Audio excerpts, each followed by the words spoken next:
And with me right now is Apple. Apple, can you come closer to the camera para marinig yung magandang audio mo? Alright. Why did you decide to go scuba diving, Apple? Why? Because I had an introduction before and I want to learn more this time. I see. Yes. So yung sa introduction mo to scuba diving, parang bitin na bitin ka. Yeah, very. Which right now, full satisfaction. Yung skills mo, nahirapan ka ba sa skills na tinuturo ko sa'yo?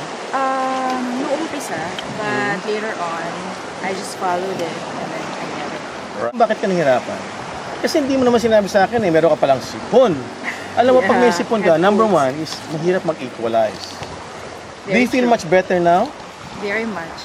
So, wala nang problema yung tenga mo na... Wala na. Alam mo kasi, Apple, in diving, kahit gusto mo mag-dive at hindi ka maka-equalize, forget about scuba diving. Unless you have your ears operated. Kasi yung pressure sa baba, hindi mo kayang tiisin yun eh. Yeah, I know. That's why you let me practice. Exactly. Alam mo, yung sa swimming pool skills mo, sabi ko, wow! Ang laki na in-improve ni Apple dito lang sa swimming pool. Yeah. Lahat ng skills na gagawa mo, almost close to perfect. Thank you. Galing-galing mo naman. Congratulations! You're now a scuba diver. Okay. Alright.